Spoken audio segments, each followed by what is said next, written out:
Welcome to the Loud Lounge with Selector Free, and today in studio, it's not my typical guest. Today I would like to say there's a personal friend of mine. Welcome DJ Reem of Champion Squad to the Loud Lounge. Bless up, brother. Welcome to the Loud Lounge. So, Reem, it's no long talk, and let's get straight into it. Yeah, man. So, Reem, being the key ingredient in Champion Squad nowadays, where did the name Champion Squad come from? All right, well, the sound started off as Champion High Power. We started back in like 1997. At that time, I was a young kid, and you know, I had a friend. My brother had a friend named Aston Villa. Yes. And my brother T-Bone, and they basically built a sound around me as Champion High Power, right? And then about 2002, we changed it to Champion Squad because then we got like more members and we started thinking about the high power thing. It's outdated, so you know, we came up with Champion Squad, and that's where it started from there. Okay. Now, how long have you been in the sound system culture? Ever since I was 5. My first party that I've played, like literally stand up on 2 crates, on 2 turntables, where it was 5 years old at a house party. Okay. Now, speaking of that, what sparked your interest into the whole sound system culture? Okay, so my Uncle Al, he was a DJ. He used to play at like a couple spots locally in Florida, in South Florida, Fort Lauderdale.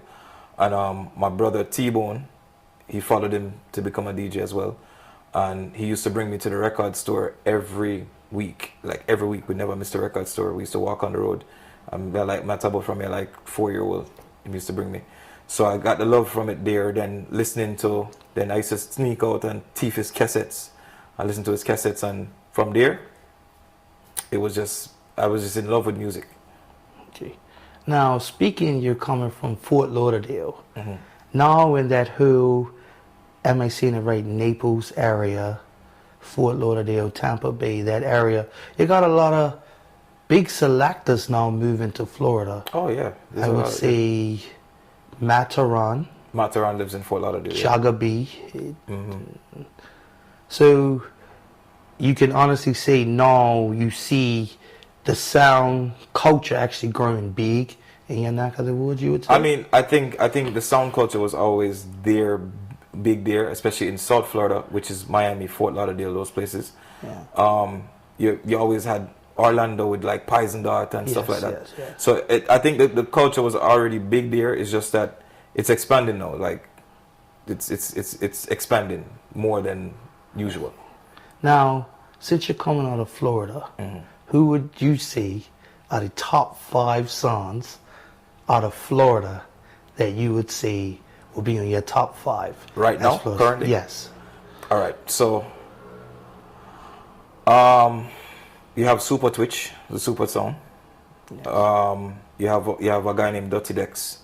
He's a top selector as well. You have Ecstatic Sound. You have, let me see, top 5. I'm trying not to.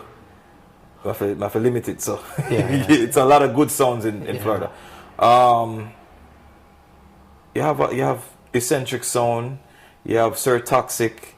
And those are the younger generation too, because they're younger, but they might bring the heat, like they might compete, they might keep up with the sounds that any sound will come from Jamaica, any sound will come from New York, whatever, they might keep up with them. You know what I mean? So, we have a lot. We have quite a few. Okay. So speaking on that, would you say, coming from Florida, what has struck my eye when it comes in Champion Squad is your versatility, how versatile you are, how you can play different genres and keep the flowing of the party, as well as remixing. All right, so the funny thing you mentioned, the remixing. All right, so remixing basically is something that I would say I was gifted to do, because you know, I started doing that at a young age as well.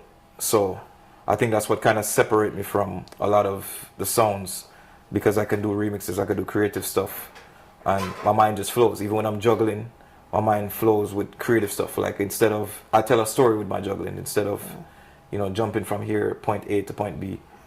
I can tell a story with my juggling, especially when I'm MCing, like how I MC for myself, and I mix. I know my points and stuff like that. Where Yeah. So I think that separate me a lot. And then infusing the different genres, I can do dancehall on hip hop on dancehall beat, and it separates a lot from the normal. Yeah. Okay. Now that we're talking about that, there, we're gonna get more into the touring aspects of Reem. So, tell us about your first tour, and since I can say you're internationally known now, which areas of the dancehall scenes, because you played in Europe, you played in parts of the Caribbean, you've also been to Latin America, you've also played in the Americas as well as, we'll say, Seafood Tuesday. Which one from your selecting base was something that we said I have to do my homework and understand where I'm playing? Okay, I'll give you a funny story, right? The first time I've ever traveled outside of like going to Jamaica, because I go to Jamaica and play and stuff like that. So my first time actually traveling to do a tour, as you would say, and I wouldn't call it a tour because it was like 2 dates, but I went to Japan. That's my first actual out of the country, outside of Jamaica and outside of the Bahamas, was Japan. And that trip taught me a lot. That trip basically brought me where I am today, because I'm not lie to you, it was flop. But because I think I was about 17 when I got the booking. I was about 17. I was turning 18. So when this was 2007, and when I went in 2007. I was still in high school when I got the booking. Oh wow! So when I told my mom, I said, "Mom, they want me to go to Japan," and she said, "Japan? You crazy? Like you're not going nowhere." Yeah. And it so happened that everything, I thought it was a joke, and everything, it was real. So I called somebody for advice, and I said, "Yo, what do I charge them or whatever?" And they said, "Yeah, charge them XYZ." And I said, "You sure? Like so much?" Because and then I went there. The first night I played into a place called Club Asia in Tokyo, right? Okay. It was a big club. It was like at least 2,000 people in there. Now, that was my first time experiencing a crowd such big. My first time experiencing out of the country like that, to know, and that's so far, because the flight was 14 hours. Wow. My first time experiencing all of that. So when we got to the party, the sound of mature words after us, because Japan is like a competitive thing too, and you have to have double plate. Right. So like the mature word after because we can't understand what they must say, but with all we know, say they must say blah, blah, blah, blah, champion squad, hear this, and so we know say Yeah. So when we come on now, the MC that I had at the time, he froze. He didn't even know what to say. Oh wow. So it was just me playing music for the longest time, and him just stand up there looking lost. So. And then the second night we went to a place called Nagoya, which is the more countryside of Japan, and it was a little bit easier because it was like maybe like 500 people, and we worked better in that settings. But it taught me a lot. One, make sure if you go to Japan you have double plate. Yeah. Two, make sure you're presenting yourself properly. I don't think we were ready at that point. So anyway, that MC and I. We basically part ways after that. We never continued because it was some mix up with him. Yeah. So we part ways, and then in that same year, that was 2007. In that same year, I got the opportunity to go to Italy and Amsterdam. At that point, I learned to MC for myself because I wasn't an MC. I was always mixing. So at that point, we just step up to the plate. I had a few dates in Fort Lauderdale and stuff like that. And I just step up to the plate and MC for myself. The original MC was always Aston Villa, and he got busy with work and doing all kinds of other different things and other business ventures. So it was left between me and my brother T-Bone, and T-Bone was more a mixer. So I got up and started MCing. So me and T-Bone went to Italy and Amsterdam, and we mashed up the place. So that was one of the experiences that taught me to make sure you do your homework. You know, you have to do your homework. So from that day, from that that Japan experience, You make sure you I made sure I had my homework. Make sure I study things. You have to go up on YouTube. You have to listen to audios, whatever. Study the place. So yeah. Now, speaking of doing your homework, how does it feel, as we can say that we can now say you're in the major circuit, champion squads in the tier, and what was it like getting that invite for Seafood Tuesdays? Seafood Tuesdays, okay. Big up Pee Wee and big up Polish. Yeah. I don't even remember how that even come about. I mean, I think it was me and Polish. We are friends from years, and me and Pee Wee likewise. And you know, I'm a part of Team Cranium as well. So, you know, it was a link like that. So, I can't remember how the link up happened, but yeah. Okay, because from being a Bermudian selector, we pull a lot of our reference to music and different styles of juggling, as we listen to a lot of Seafood Tuesdays. Right. You know what I mean? So I've adapted to listening to how Polish plays and how Noah grips the mic. Noah too. Oh, my brother. Yeah. So we talked about your juggling aspect. How are you in reference to champion squad in the clashing arena? All right. So the first clash that I did was actually a tag team clash with the same sound from Italy that brought me in 2007. In 2009, I think it was 2009. He said he wanted to come. He was coming to Florida. He wanted to take a trip to the United States for the first time, and it's my brother named Calibandulu. It's DJ Moitz. So he said he wanted to take a trip to Florida for the first time and thing. But he want to do a clash. He said he want to line up a clash or whatever. So find a sound. So there's a sound called Big Life, and there's a sound from Chicago or Milwaukee. Them come from Killer Face. Yeah. So we line up a tag team clash between the two of them. Yeah. And but now I lie to you, the clash was lined up in like a week. Yeah. And the way how the place around me was like, you would have think say it was like months of promotion. But anyway, that was the first clash. Me and Calibandulu won that clash. I was the MC and DJ Moitz was the mixer. So won that clash, and then it was a joke thing. It was like a play thing. I didn't take it really serious, and we won it. Years later now, I think this is recent. This is like before the pandemic. This was 2018. 2018. 2018, yeah. So 2018, my brother Dapper from Innocent, he approached me and he said, yo, I keep the 1, 2, 3 Badadan clash for Florida. Now 1, 2, 3 Badadan is a clash in Switzerland kept by Rough Pack.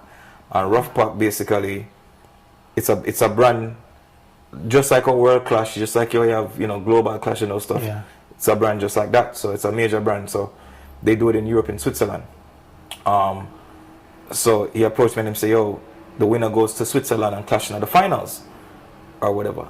So I said, Dapper, I'm not ready for no clash. I don't want to do no clash or whatever. And Dapper said, no man, you can do it. And he gave me encouragement and he said, you can do it. So I just said, all right, cool. Might as well do it, and we may have to lose, Yeah, that's true. So I went ahead and did it.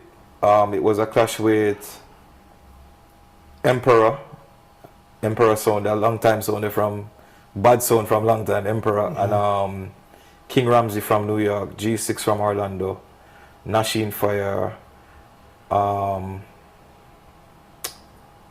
Who else was in it? City Heat. Yeah, and that was it. I think that was it. Yeah, and me. So it reached to the point where basically I would say I won all rounds. If not all rounds, probably maybe get that one of the rounds, probably never, whatever. I don't remember who. I think maybe Nasheen get an edge in one of the round them or something like that. Okay. Because he just went solo to, and people wasn't really expecting him to, but him did go on. And then it reached to the point where I reached a tune for with Emperor. Yeah. And I was surprised because I never went with the mentality to say, yeah man, make a win or whatever. Yeah. I just went with it like I'm gonna have fun. Right. So anyway, Emperor ended up going into tune for tune with me, and boy, me not lie to you. Big up them selector they call. You save me.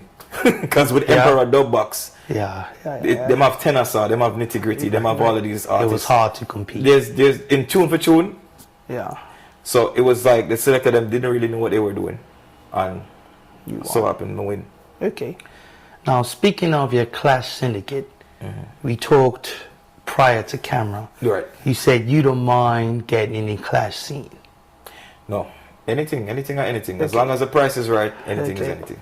Now, Bermuda, I'm going to put this out there. I'm going to talk to my good friend Fire Reds. It's a popular Bermuda promoter. He's Okay. the one that did the Genesis and YGS YGS, Clash. yeah. So I'm going to put it out there for you, Reds and Bermuda. Reem would like to get in the ring. Yeah. And something that we was talking about, kind of like that tag team clash thing Yeah, what you we can't was tell- talking you can't about. tell them We can't tell them too much, Yeah. but it makes sense. So I would like to say we'll put it out there Yeah. that we would like to get Reem in the ring her. Yeah, man. Whenever. Whoever. We're coming out of your DJ aspect and you're juggling and you're clashing. Let's go into a side of Reem that a lot of people don't know, the production side. How now Alright. you're a producer. So let's talk about that So a the bit. production side now. The first time I got into production, I always been fascinated with the production because you know I do remixes. Yes. So it's a form of production. I've always been fascinated with production. I always try build beats here and there and do one and two little things, but never really took it serious. One day, this is back in 2010. I don't know if you're familiar with Gappy Ranks. Yes. So Gappy Ranks is a good brethren of mine, right? I approached him on doing a rhythm together because he was into production as well. He does a lot of production with hot coffee music. So I said to him, I said, you know, let's do a rhythm or whatever. And him said, yeah man, we can build a rhythm. I'm gonna just give it to you and you do what you want with it. So I said, okay, no problem. Yeah. We built a rhythm and the rhythm was called Champion Squad because we had to call it that because Yeah. it has a sample in it was a Champion Squad. Right. So in the rhythm bill, it was a nice little dancehall, like real dancehall rhythm. So he did a song on it. And I got Munga to do a song on it, Teflon, two artists from Africa, from Kenya, they were on it. And it did all right, you know, it did good. Like people was playing it worldwide, but still never really take it that serious for say. And after that, I didn't really do anything else. Yeah, I didn't do any other production until in the pandemic. Now, I have a brethren in Italy too. His name is DJ Merch. Yes. Right. He has a song named Selection for Your Sound, and he linked me from before the pandemic, but I really didn't have the time. He linked me and he said, yo, let's do some production together or whatever and thing. And me and him have a link for years. And he said, you know, let's do some production together and whatever. And I said, boy, if I tell you the truth, I don't have the time. So in the pandemic, who has more you time? have time. Yeah. Everybody have time. Yeah. So when he approached me again and he said, all right, you know, now's the time. I said, all right, cool. So we ended up searching through some rhythms. He built the rhythms and we end up searching through some rhythms or whatever. I'm say, yo, this is bad. I like this. And it was a very melodious rhythm, like it had a lot of melody behind it and things. So I said, all right, this is bad. So I approached, let me see, who was the artist first? I linked Noah. Noah was the Yes. first artist I linked because me and Noah have a very close relationship. So me and Noah linked like that. So I said to Noah, I say, oh, you know, I have a rhythm or whatever. And him say, yeah, I get in a production. I say, yeah, man. And him say, all right, send it to me, let me hear it. Yo, when I lie to you, when the man send me back the song, brother, me get goosebumps. I say, yo, this bad. So then I check. I listen to the rhythm and I say, who else me can put on it? I reach out to a couple of artists. Couple of artists never really, you know, take it up or whatever. So I link Super Twitch, which is another brother of mine. So I link daily, you know, my daily link that. Super Twitch, he ended up, I asked him for Wayne Wonder, because him and Wayne Wonder is best friends. Yeah. So I asked Super Twitch, I say, yo, if you can link Wayne for me and send the rhythm. Literally, I kid you not, within, I send Twitch the rhythm, send Twitch the rhythm 5 o'clock. By 6:15 I had a song. full song. Wayne Wonder, full song. Swear to you, harmony, first verse, second verse, chorus, everything, full song within an hour and maybe an hour and a half tops. Right? Yeah. And I asked, and me and Wayne start link now, and I asked Wayne, I say, yo, did you do this song, like, did you have this song make up already? And him said, no, he made a rhythm, and that's the first thing that come to mind. Wow. And that I had a different respect for Wayne after that too. So, you know, then I reached out to a couple other people, and, you know, they were receptive. Aji, he's an up-and-coming artist from Jamaica as well. Who was an artist from Belize, artist from Virgin Islands, King Nitty 5G, TY from Belize, and you know, I had Versatile Kenya and my virgin Tico T. I gave him a verse and him deal with it proper. And that rhythm actually did well. Like, you know, it did well as far as with streams and radio play and stuff like that. So now, speaking on your production side, let's get into another aspect of Reem. What's your background? My background is Jamaican. Jamaican? Yeah, Okay. man.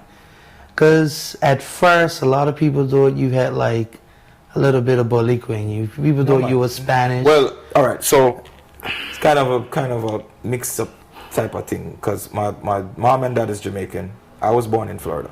Mom and dad is Jamaican. My great grandfather is from from Spain. Oh, okay. So I have Spanish, Caucasian, all kind of stuff I see. mixed up. So yeah.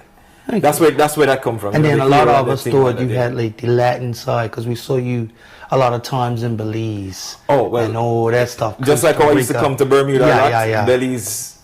So Belize is one of those places where them accept me, like they love me in Belize. You know what I mean? So like Belize, my top 3 places that I think that I've been the most is Bermuda, Belize, and Costa Rica. Those 3 places are, I would say, the top 3 places that I'm always requested to come. Okay. So, Reem, we're gonna lighten it up a bit. Who is Reem outside of the production and outside of DJing? Who's Reem? All right. Well, Reem is a, you know, father, husband, great, loving person that love, you know, his family and stuff like that. Okay. Outside of the music thing, I'm not like, I'm gonna keep it real. I'm not like a friendly person where you're gonna see me with a bag of people hanging out, doing this and doing that. I'm just more of a family man. That is me. Okay. Are you interested in sports or anything like that, or not really? No, music is my sport, really and truly. Oh, Tell you the truth. Okay. You know, anything music, and as a matter of fact, clashing, that's my sport. Clash. So, So you heard that again. Clashing Reem is my sport. Wants So- to get in the ring, and let's put it out there. I think a Reem Young Guns clash. let's make it. Scooby, you ready? Would be What you nice. do? Scooby, you ready? Ready? Yeah. So, you know, we're gonna go more. Where do you see yourself as DJ Reem, the producer, DJ Reem as champion squad within the next 5 years? Within the next 5 years, to tell you the truth, within the next 5 years, I would hope I would be fully into production. Okay. Yeah, within the next 5 years. Yeah, next 5 years I'll be like close to 40. So Okay. Now you saying that? I don't think I is would. there any young selectors that you are bringing along the way in champion squad to be the next generation? Boy, that's a as you're tricky looking for this production round. It's a tricky question.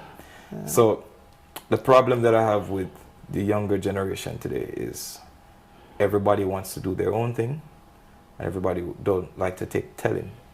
Meaning, not to say you're trying to overpower people or you're trying to whatever, but you have younger selectors that I've even taught to do certain things or to become who they are, and then they go when they get that wave, then just go left. And I'm not even saying that to say that I was trying to make them be a part of my thing, but it's like they lose their way quicker than the ones before.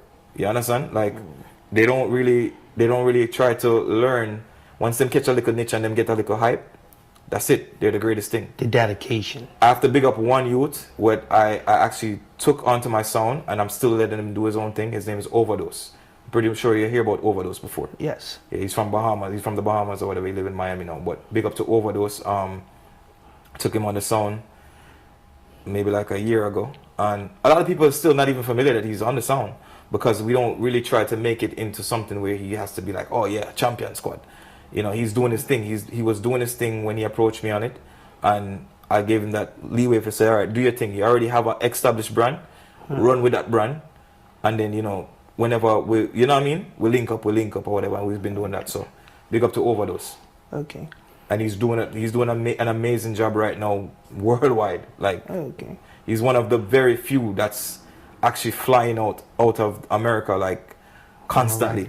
Okay. You know, so big up yourself, Overdose. So speaking on that, Bermuda, we need to look at Overdose. We have Reem here. Yeah, Be our contact. I think he's been here. I think he's been here before. Yeah, he's been here Okay. like last month or the month before. He's been to Okay. Bermuda, man. Yeah, man. Okay.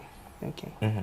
Now, we talked about your music aspect and your production and all that there. I'm going to ask you some questions now. How do you feel about the business? Okay. What is your view on the state of reggae? Boy, that is a serious question. The state of reggae. Now, I can go on and on about this topic, but let me just say this short. But the state of reggae right now is very bad, and I'm going to say bad because of this. So recently, right? I'm gonna give you an example. Recently, I went to Dubai last month, right? Yes. I went to Dubai for the first time. Love the place, nice place. Big up Crown Prince. Been to Dubai and I realized something, right? There was a lot of Jamaicans there, especially at the party when I play. There was a lot of Jamaicans and they're not gravitating to the trap dancehall. Even when you play, and it's not like them that know new song, they know them, but because it's not making people dance no more, they might take the dance out of dancehall. You understand? Yeah. Nothing is wrong with the trap dancehall, you know. I'm not knocking it and saying something wrong with it because I love it sometimes too because I kind of get used to it now and I kind of like some of the song them creative, you know. But I think it's a little bit too much. Everybody's doing the same thing. You know what I mean? Like there's no music. There was no balance. You know, when you didn't have one drop, then you didn't have the nice dancing dancehall song. Then big up Ding Dong because Ding Dong are the only one really and truly that do it. Yeah. And then Elephants also have Elephant Man Elephant Man have a couple of dancing songs now. And then now you have, you know, the Bad Man song them. Yeah. Which, you know, the Bounty them and the Ray, which might not get so much forward. Not forward. It will get the forward, but it might not get so much international appeal. But now there's no international appeal for none of the music where I come out. And like I said, Ding Dong and maybe the Elephant Man them and them thing, them might be the ones to make the bring it back to that, but there's no international music is being made, and that's the balance that we're missing. So like I said, there's nothing wrong with the trap dancehall, you know, but there needs to be a balance. Everybody cannot do the same thing. You have all of them sounding alike. You have every single artist sounding alike to the point where people are say, oh, I skeng that, and then when you check it out on a skeng, this one, or I intense that, and when you check it out, it's not intense, such and such. I see what you mean. You understand? Because it sounds the same, everything sounds the same. Me can play trap, I can make a whole 3-hour mix of trap dancehall, and all of it are going to sound the same. Yeah. So, you know, the balance is needed. Now, we talked about that aspect. Let's talk about the real reggae. Let's talk in pertaining to the grammars and how you feel about that aspect of the reggae community. Because a lot of us as selectors and fans, we look at this angle that they won the Grammy. Right? You mean Soldier? Soldier. Right. For best reggae group. But the problem is the Caribbean, as us being the Caribbean or the hub of reggae, do not really know these guys. Okay, so we have a factor in, you know, them have the album for best reggae. Yeah. So where is reggae being made the best right now? That's true. Outside. I outside. understand. So Yeah. this is the thing what people don't understand. Like, we cannot knock something if we're not supporting something.